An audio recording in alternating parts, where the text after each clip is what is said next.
A gente vai tocar agora num dos pontos mais sensíveis e cruciais da pauta nacional, que é a reforma tributária. A reforma tributária é a mudança mais profunda na arrecadação do país em décadas. A reforma tributária vai muito além de uma mudança de siglas. Todos os municípios paulistas serão afetados, porém, de formas distintas. A transição dessa reforma, senhoras e senhores, será longa, de 2026 a 2032, e ela exige ações imediatas dos gestores para quê? Para garantir que essa transição signifique justiça fiscal e mais recursos para os municípios. E para falar sobre o tema reforma tributária, nós convidamos ao palco Rodrigo Espada. Vamos recebê-lo com aplausos. Rodrigo é auditor fiscal, participou ativamente na construção da reforma tributária. Além disso, ele tem mais de 2 décadas de trabalho voltado à modernização do sistema tributário brasileiro. Rodrigo, muito obrigada. Bom dia para você. Obrigado, Raquel. Bom dia, pessoal. Pessoal, a gente vai tratar do tema mais importante agora. Vocês viram na abertura quantas pessoas falaram sobre reforma tributária. E ela realmente vai impactar todo mundo. Quando eu falo todo mundo, eu estou falando todos os CNPJs do Brasil, todas as empresas. Estou falando de todas as pessoas. Vai mudar o preço das nossas mercadorias, serviços, a carga tributária. E vai afetar também, e aí é por isso que a gente está aqui, a arrecadação de todos os entes federados. E eu tenho a plena certeza que não tem nada mais importante para governar um município ou um estado do que recurso. É isso que os prefeitos correm atrás, é isso que vai mudar a capacidade de gestão nas prefeituras. Bom, eu vou falar para vocês aqui uma publicidade no valor econômico da Accenture, e a própria Accenture fala que esta não é só uma reforma tributária. Está enganado quem acha que é uma simplificação. A gente está, em verdade, reorganizando a nossa economia. Vai ter uma grande revolução. Ela fala que é a maior transformação desde o Plano Real. Vai mudar para as empresas o que você produz, onde produz, como entrega, quanto entrega, como paga. Eu poderia acrescentar aqui, por quanto você vende. Não é sobre imposto, é sobre reinvenção. Tanta coisa vai mudar. Aqui em Campinas, a gente está num lugar que era uma estação ferroviária que foi desativada. Talvez a reforma tributária faça reativar. Por quê? Porque muitas empresas, com o nosso atual sistema tributário, deixaram Campinas, a região de Campinas, para ir se instalar, por exemplo, em Extrema, em Minas Gerais. Ou outros lugares, outros estados, por conta de benefícios fiscais. A reforma tributária tende a trazer novamente investimentos para os lugares que têm a melhor infraestrutura logística, mão de obra qualificada, está próximo do mercado consumidor. Então é disso que a gente vai tratar. Já fui apresentado, esse QR Code aqui é o meu Instagram. Quem quiser fazer perguntas sobre reforma tributária, pode fazer lá no direct, porque não vai ter tempo aqui. Então eu respondo todo mundo. E também trago sempre atualizações sobre a reforma tributária lá. Eu sou auditor fiscal, presidente da Associação dos Auditores Fiscais, presidente da Federação Brasileira dos Auditores Fiscais, formado em Engenharia de Produção, em Direito e também pós-graduação também na USP. Por que que a gente precisou reformar o sistema tributário? Essa é a primeira grande pergunta. Por que fazer isso? Porque o nosso atual sistema tributário sobre o consumo, que é o que? A tributação sobre o consumo. É o imposto que a gente paga embutido no preço de tudo que a gente compra. E a gente não vê. Diferente quando paga uma guia de PVA ou de IPTU, que você está vendo quanto você está pagando e para onde está indo o seu dinheiro, ou quando você vê descontado no seu conta-cheque o imposto de renda, você sabe quanto você está pagando e para onde está indo. Só que quando você compra um passador de slide, você não tem muito imposto aqui, vou falar, é a maior carga tributária do país, a maior arrecadação vem da tributação sobre o consumo. Quando você compra uma garrafinha d'água ou uma camisa, tem imposto. E a gente não vê. Como é que é a nossa tributação sobre o consumo hoje no Brasil? Nós temos pelo menos 5 tributos. IPI para a União, PIS e COFINS, isso daqui é sobre produtos industrializados. PIS e COFINS sobre receita ou faturamento, para financiamento da Seguridade Social, o ICMS para os estados, mas 25% da receita do ICMS vai para os municípios, sobre comércio, circulação de mercadoria e serviços de energia elétrica, telecomunicações e transporte, e o ISS, que é de competência municipal, sobre serviços para os municípios. O que vai fazer a reforma tributária? Extinguir esses 4 tributos aqui, e o IPI vai para a alíquota 0. Então a gente vai extinguir esses tributos e vamos criar um tributo do tipo IVA. O IVA é Imposto sobre Valor Adicionado, Imposto sobre Valor Agregado, que foi inventado na França, um pouco tempo depois da nossa reforma tributária, que foi essa, em 1965, que criou esse modelo. E esse IVA já foi implantado em mais de 180 países do mundo. Não tem país que adotou o IVA e se arrependeu, e voltou atrás. Então é um modelo muito testado em muitos países do mundo. Por que a gente está precisando mudar? Respondendo à pergunta anterior. Porque esse sistema de muitos tributos sobre o consumo gera cumulatividades. Em outras palavras, imposto incidindo sobre imposto. Imposto em cascata. Por quê? Porque um produto como esse passador de slide, para chegar na minha mão, tem uma cadeia produtiva. Passa por várias empresas.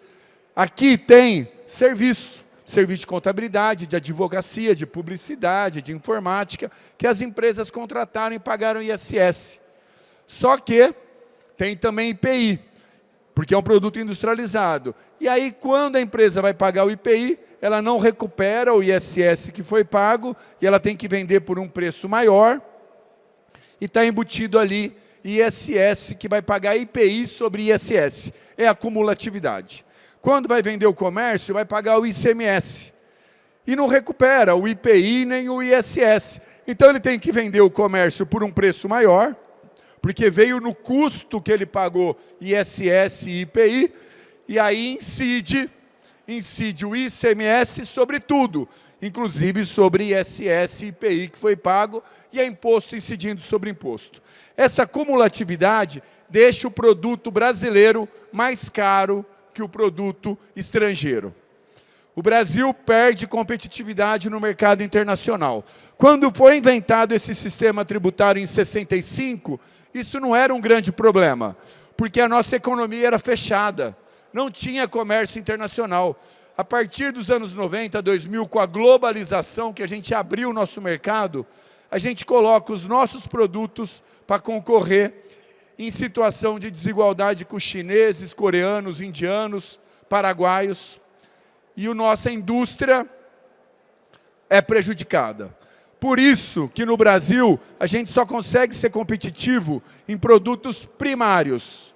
O que a gente consegue competir no mercado internacional? Café, soja, carne, suco de laranja, minério de ferro, é o que a gente exporta. A gente não consegue exportar isso daqui. Ou celular. Por quê? Porque quanto mais longa é a cadeia produtiva, mais é o impacto da cumulatividade, vai se agregando. E produtos primários que você explora e manda para fora do Brasil tem pouca cumulatividade. Além disso, tem 2 efeitos, rapidamente.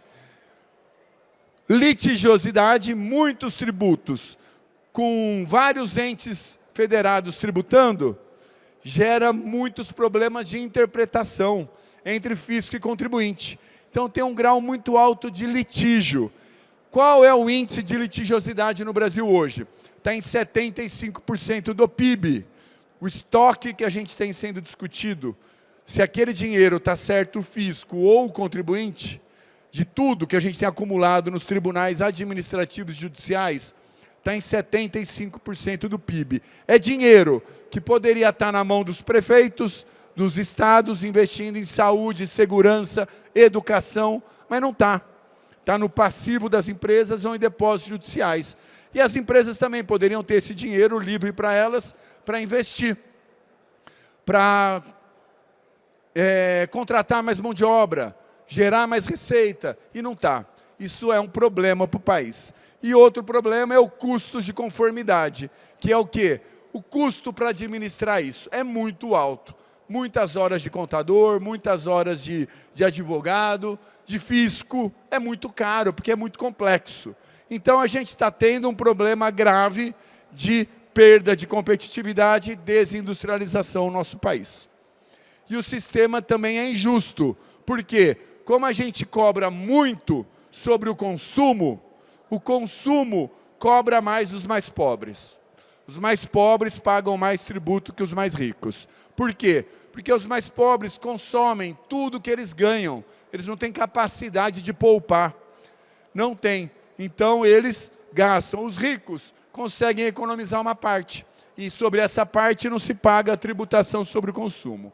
Rapidamente agora, a gente vai extinguir e vai criar um tributo do tipo IVA, que vai ser dual. Por que dual? Porque o Brasil é um sistema de 3 entes federados. Não é que nem o Portugal, que é um estado unitário. E aí pode ter um único IVA. Nós temos estados e municípios. Então a gente criou um modelo para a União, que vai se chamar Contribuição sobre Bens e Serviços. Contribuição sobre Bens e Serviços. E outro compartilhado entre estados e municípios, que vai se chamar Imposto sobre Bens e Serviços. Então vejam, o ISS vai ser extinto. A principal fonte de arrecadação dos municípios vai ser extinto. E no lugar vai ser criado um IBS, que vai tributar, além de serviços, bens e mercadorias. Bom, o que são as características desse IBS? Base ampla. Todo mundo paga o mesmo imposto. Isso garante a não cumulatividade. Como todo mundo está pagando o mesmo imposto e é o sistema de débito e crédito, o imposto pago pelo fornecedor é aproveitado totalmente por quem está comprando. Isso daí acaba com esse imposto em cascata, imposto incidindo sobre imposto. E tudo vai dar o direito a crédito. Tudo que uma empresa comprar e for pago o imposto nas compras, no preço, ela se aproveita. Isso gera um outro efeito enorme, que é investimento no Brasil vai ter tributação zero. Zero. Qualquer empresa que quiser comprar uma máquina, investir em um novo galpão, comprar um computador, tudo que ele pagar de imposto nessa operação, ele se credita e já paga menos imposto nas suas vendas. A gente vai criar um ciclo de investimento no país. E esse é o princípio do destino. O que é o princípio do destino? Hoje, o ISS e o ICMS, o princípio é da origem. A gente tributa a produção. O que vale é onde está a empresa. Se a empresa está aqui em Campinas, o imposto fica para Campinas. Se a empresa muda para Extrema, o imposto fica para Extrema e para o estado de Minas Gerais. Não vai ser assim. Para o IVA é irrelevante onde está a empresa. O que importa é onde está o rei consumidor. Onde o consumidor está, é ele que paga o imposto embutido no preço da mercadoria, é lá no município dele e no estado dele que vai ficar o imposto, vai devolver para ele em serviços públicos. Isso gera um efeito que afeta todos os municípios. Municípios que nem Paulínia, aqui perto, que tem uma refinaria de petróleo e fica com muito imposto. Ouvi falar de 3 bilhões para 150 mil habitantes. Vai perder, porque não é consumido toda aquela gasolina lá. Esse tributo vai ser para cada município onde está abastecendo na bomba que vai. Agora, a grande maioria dos municípios ganha, porque não tem uma base industrial grande, mas tem consumo. Isso vai mudar tudo e eu vou passar para vocês como vai ficar cada município. E uma simplificação, uma única legislação. Para o contribuinte, não são mais vários impostos, várias legislações de ISS, 27 legislações de ICMS. É uma única legislação. Bom, o ISS vai acabar. Para onde vai o dinheiro da prefeitura? Da onde vai vir a arrecadação das prefeituras? Na verdade, a gente não vai deixar de cobrar sobre serviço. A prefeitura vai continuar cobrando sobre serviços, mas vai poder cobrar também imposto sobre comércio, indústria, circulação de mercadorias. Essa é a grande inovação. A gente vai cobrar sobre tudo. E cada município vai poder fixar a sua própria alíquota a partir de 2029. Você vai poder falar qual que é a sua alíquota do IBS. Os municípios que não fixarem a alíquota, o Senado Federal vai falar qual é a alíquota de referência. E vale para todos os municípios que não legislarem diferente disso. Então, vai ter uma alíquota para todos os municípios de referência. Os municípios que quiserem colocar diferente, pode. Mas lembrando, como a tributação é no consumo, se você aumentar a sua alíquota, você está tributando os seus munícipes. Se você diminuir, diminui o preço dos produtos e diminui a carga sobre os seus munícipes. Vocês vão continuar com as procuradorias cobrando os tributos e as administrações tributárias, o fisco municipal fiscalizando. Bom, como é que vai ser a gestão desse imposto chamado IBS? Através de um comitê gestor. Isso tem que ficar muito atento, porque hoje cada município faz a sua gestão. Não vai ser mais assim, é uma única legislação nacional. E a gestão vai se dar num comitê gestor, numa governança compartilhada entre estados e municípios. É um órgão interfederativo que a CNM, Confederação Nacional dos Municípios, que a APM faz parte, e o Fred é o vice-presidente, vai indicar, melhor, já indicou 14 conselheiros da CNM. E a Frente Nacional dos Prefeitos, que, por exemplo, Campinas faz parte, o prefeito Dário, são 13 municípios que eles vão indicar, 13 conselheiros. Inclusive, o secretário de Finanças do município de Campinas foi um dos indicados pela Frente Nacional dos Prefeitos a ser o conselheiro, Aurílio. Ele foi indicado como conselheiro. O que o órgão vai fazer? Expedir todo o regulamento, decidirá consultas tributárias, quem vai arrecadar, compensar, reter o imposto, vai distribuir esse novo imposto para todos os municípios. As empresas não vão pagar mais direto no cofre municipal, paga para o comitê gestor e ele distribui o recurso conforme o consumo pelas notas fiscais eletrônicas. O que os municípios podem fazer? Pedir para os seus munícipes pedir a nota fiscal. Quanto mais nota fiscal o município tiver nos seus municípios, maior vai ser a arrecadação do seu município. E o julgamento vai ficar também nesse comitê gestor para não ter julgamentos distintos entre estados e municípios.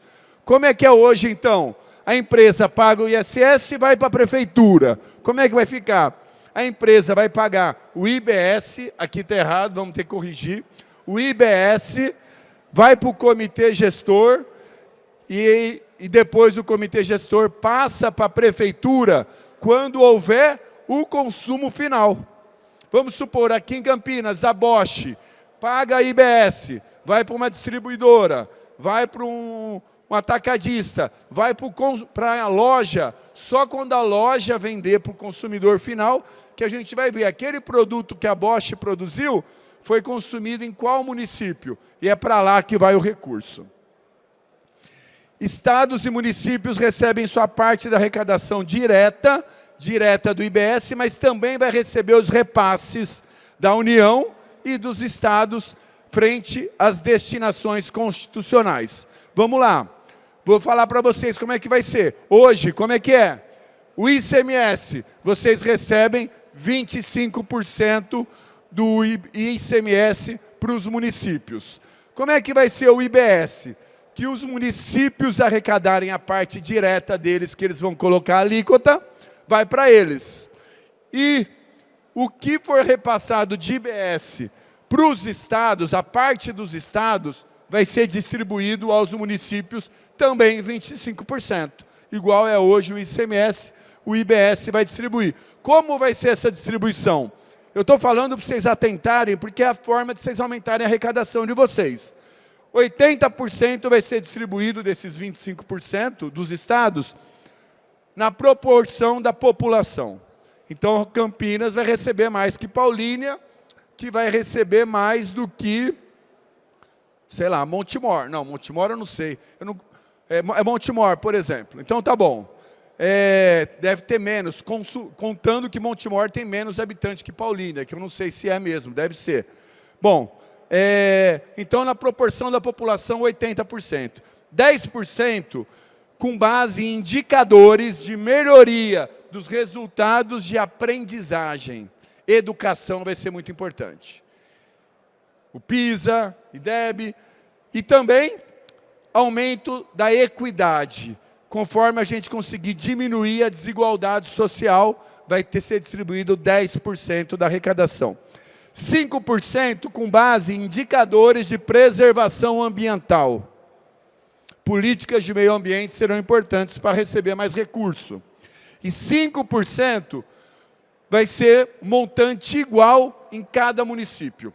O município de Borá, que é o menor município do estado de São Paulo, vai receber o mesmo valor que o município de São Paulo, frente a esses 5% da distribuição dos estados. Por que isso? Porque a gente considera que cada município tem um custo fixo para se organizar. Câmara de Vereadores e outras despesas fixas. Então, 5% igual para todo mundo. E o IPI, 10% que a União destina do IPI vai para estados, e os estados destinam 25% para os municípios hoje. E do imposto seletivo vai ser a mesma coisa. A União vai destinar 10% para os estados, e os estados têm que destinar 25% disso para os municípios. Bom, eu vou tentar encerrar aqui, então. A gente vai ter um fundo de compensação da União para que nenhum estado e nem município perca arrecadação nos 50 anos da reforma tributária. A gente vai ter uma transição de 50 anos desse critério da origem para o destino. 2% ao ano. Então, nenhum município perde a receita durante a transição de 50 anos. Porém, crescimentos podem ficar limitados nos municípios que vão perder. Vai manter a receita e não continuar crescendo. E regra constitucional de neutralidade. O que é? Manutenção de arrecadação. A reforma tributária foi pensada para não ter aumento de carga tributária. O que a gente arrecada hoje é o que vai arrecadar. Agora é a última coisa que eu vou falar, e eu acho que é a mais importante para vocês. Impactos da reforma para o estado de São Paulo e seus municípios. Olha, se a gente arrecada hoje pela produção, pela origem, e vai passar a arrecadar pelo consumo, ou seja, pelo destino, o que a gente faz hoje mais? A gente produz mais ou consome mais? Cada um tem um impacto diferente. A gente calculou para 645 municípios do estado de São Paulo e está gratuito para vocês. E para o estado de São Paulo também, calculamos. O estado de São Paulo hoje, considerando a reforma tributária, vai ter um aumento de arrecadação em 10 anos de 3,71% da sua arrecadação. Contando que vai ter um crescimento econômico da reforma tributária. Por quê? São Paulo produz muito? Produz, mas nós somos o maior mercado consumidor do país. Nós temos 40 milhões de habitantes, e não é pelo número de habitantes, é pelo consumo. O consumo de um paulista não é igual ao consumo de um cidadão da Paraíba, que está aqui um prefeito, ou do Piauí, ou do Maranhão. A nossa renda per capita, a nossa ticket médio é maior. Agora, e os municípios? Aí muda bastante. Por exemplo, os municípios mais industrializados perdem, os municípios menos ganham. Olha, nesse QR Code tem os 645 municípios do estado. É só tirar uma foto, entrar lá, você vai ver o seu município. Aqui estão os grandes. Capital, perde 4%, Guarulhos 5%, Jundiaí 4,5%, Osasco 5%, Piracicaba 4,5%, Santos 9,5%, São José dos Campos 4,5%, Sorocaba 4%. E os municípios que ganham? Araçatuba ganha 7,5%, Araraquara 2%, Bauru 8%, Campinas 2,62%, Catanduva, minha cidade, 11%. Cada cidade tem um impacto diferente, conforme o seu nível de consumo e de produção. Bom, porém, isso daqui é uma foto. A nossa expectativa, e do governador Tarcísio, inclusive, que falou isso na Isto é Dinheiro recentemente, São Paulo ganha com a reforma tributária. Não só pelo aumento da arrecadação, mas a reforma tributária vai promover o fim da guerra fiscal. O fim da guerra fiscal. Então, as empresas que hoje não se instalam em São Paulo por conta dos benefícios fiscais dados por outros estados e municípios que são muito agressivos, não vai fazer mais sentido ela estar lá. E ela vai voltar a cogitar, trazer os seus investimentos nos lugares que têm a melhor logística do país. Aqui a gente tem a Dom Pedro, tem a Anhanguera, tem a Bandeirantes, tem aeroporto de Viracopos, tem ótima infraestrutura, tem mão de obra qualificada e tem mercado consumidor. Campinas é um centro logístico. Deve voltar muito investimento para cá. Pessoal, eu vou ter que encerrar, eu não vou falar essa parte aqui. Sinto muito por conta do tempo, em respeito a Raquel, que está fazendo um grande trabalho aqui. Essa é a nossa atuação na reforma tributária. Eu estou nessa pauta desde 2015. Em vários momentos, entrevistas coletivas para a imprensa, falei mais de 12 vezes para os senadores e deputados, explicando a reforma tributária. Eu acredito que é um trabalho que justifica uma vida inteira. Um trabalho grande na imprensa também, porque a gente tem que fazer pressão e acompanhar de perto, em Brasília, porque isso impacta os municípios, os cidadãos, as empresas. Não é um trabalho longe, é um trabalho que impacta a nossa vida. É o recurso que traz segurança, traz investimento, traz educação. Não tem nada mais importante que isso. Aqui fica a parceria com a APM, que a gente está dando 70% de desconto. Quem quiser fazer um curso de IBS, CBS, de reforma tributária, um município associado à APM, os fiscais, procuradores, secretários de finanças, aqui tem um curso com 70% de desconto. Vai ficar R$100 o curso de 40 horas, totalmente online. Bernardo Api dá aula, eu dou aula e mais um monte de gente importante. E aqui meu WhatsApp, quem quiser fazer pergunta também, está aí meu WhatsApp. Eu tenho certeza que a reforma tributária, ela transforma o nosso país, são passos firmes na direção de transformar o nosso país numa grande nação, com mais renda, mais produtividade, mais investimento e, quem sabe, até uma pátria mãe gentil para todos os brasileiros. Muito obrigado. Obrigada. Valeu, Raquel. Muito obrigada, Rodrigo, pelos seus esclarecimentos, sua fala tão técnica e tão precisa.